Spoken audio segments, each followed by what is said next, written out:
Hello world. Hey, it went down in the kitchen today. Babe cut up. Hey man, she made some salmon croquettes, man, with everything in them, man. Bell peppers, onions, and things. You know what I'm talking about? And then we made some greens with no meat in them. You know what I'm talking about? Just flavorful, savory greens.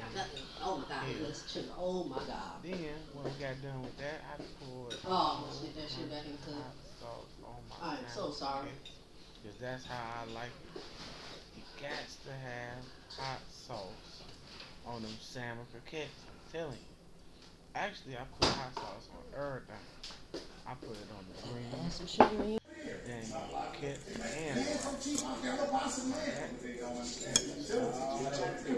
that sauce too, it's so good and flavorful. Yeah, for sure. I got Mm, you, mm, bro. And mm. that's what you get. And Just so like your that's what granny and your happens. So we mama keep used to this make one. back in the But the day. water, see, the This problem going is in back the desert, memories, right? man. Water is scarce, right? It So was so water is delicious. $40,000 This is one of them to good get to your Sunday building. That's what I dinners. said. That's Good what I'm trying to Sunday be like, meals. 50, You know, 100,000 that's in what you want development right is no there. money because That's some it tender takes goods right